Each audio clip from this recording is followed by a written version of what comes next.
raise your standards. What does that mean?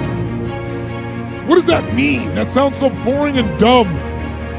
It means that all of us in life have things we want.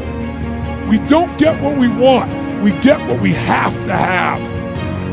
Everyone in the world has a list of things they think they should do. I should lose weight. I should work out. I should spend more time with my kids. I should work harder. I should.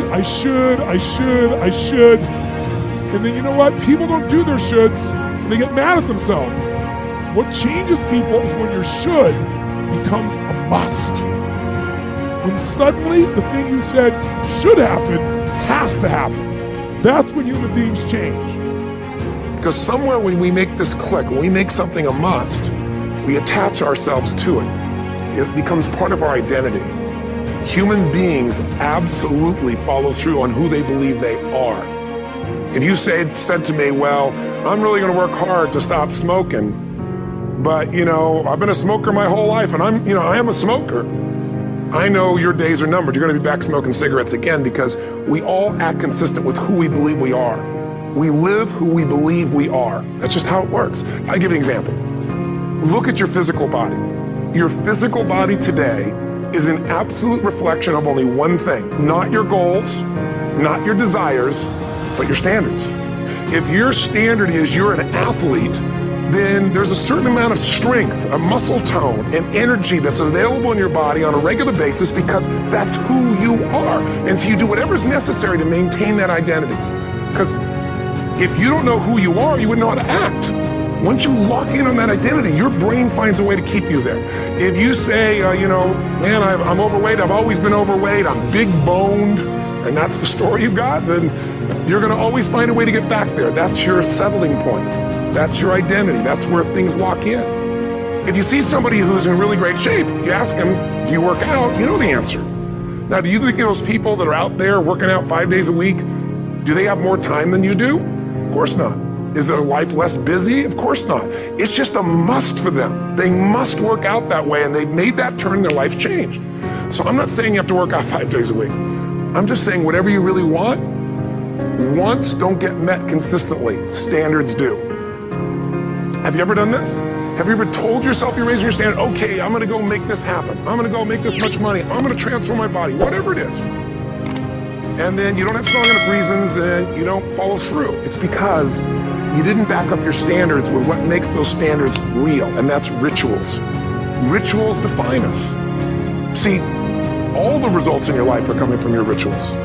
They start with a standard and then have rituals that follow it up. Like, for example, if you're overweight, you and I both know you got a different ritual than if you're physically fit. All the little stuff, that's where success comes from.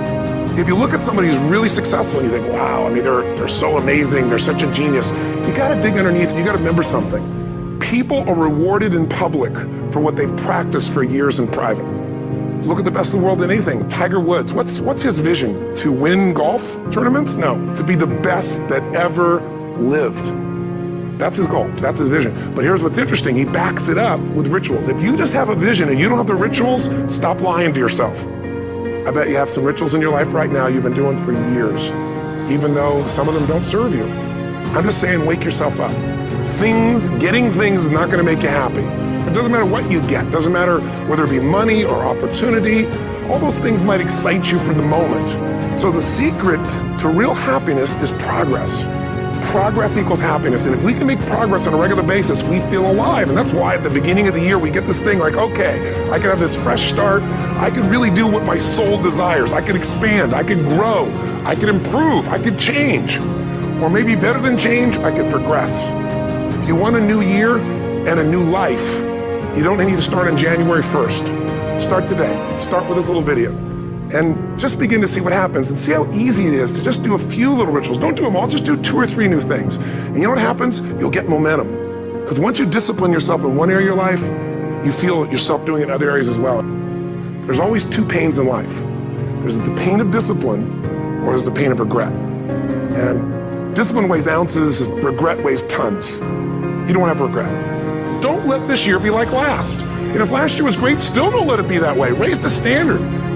the only thing that's going to make you happy, my friend, in this year or any other, is to step up.